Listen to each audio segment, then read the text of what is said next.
आज हम बिड़ला ऑडिटोरियम में हैं, पर मैं आज आपको देश के सबसे धनी और सबसे प्रतिष्ठित बिड़ला घराने की एक शानदार कहानी लेके आया हूं कि ये साधारण परिवार कैसे इतनी बड़ी तरक्की कर गया और कौन से महान संत का इनको आशीर्वाद था।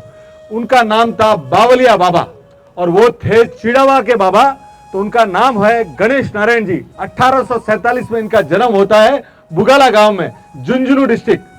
और बचपन से ही भक्ति और शक्ति, तो शुरू से ही इनके परिवार के अंदर भी ज्योतिष का बड़ा आश्रय रहा।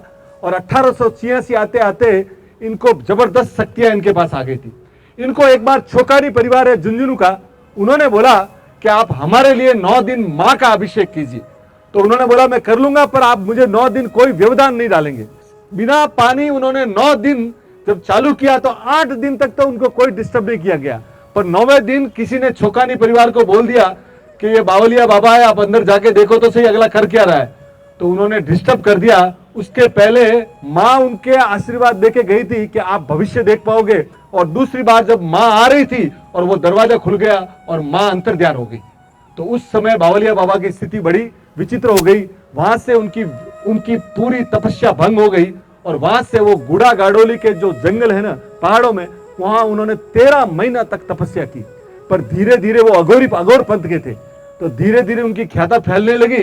तो उस समय जुगल किशोर जी बिड़ला थे, वो वहां से रोज ऊंट के ऊपर वहां आते थे और वो बाबा की रोज सेवा करते थे निस्वार्थ भाव से। बाबा के लिए खाना लाते थे, बाबा के लिए पूरा का पूरा बाबा को नहलाना, बाबा के स्वास्थ्य का ध्यान रखना।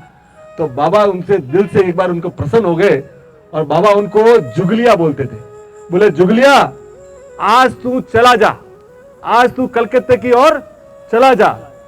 और आप सुन के ताज्जुब करेंगे, अब जब ये जुगल किशोर जी बाबा जी का बांध के चले तो थोड़ा दूर आगे गए तो उनको एक सांप दिखा। सांप के ऊपर सोन चिड़ी लिखी हुई थी। इनको लगा कि ये तो अपशकुन है, तो ये वापिस आ गए। बोले मुझे मेरे साथ ऐसे हुआ। अरे बोले तुमने बहुत भारी गलती कर दी, अगर तुम चले जाते तो दुनिया के चक्रवर्ती बनते।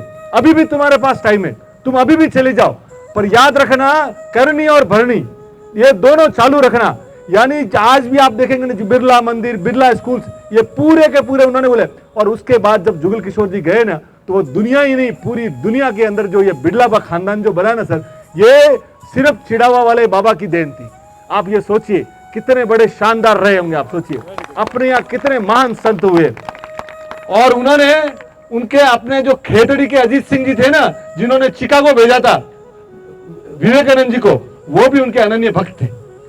आप सुन के ताज्जुब करेंगे, उन्होंने उस समय बोला था कि ये जो पिलानी नगरी है ना तुम्हारे लिए शिक्षा की नगरी होने वाली है।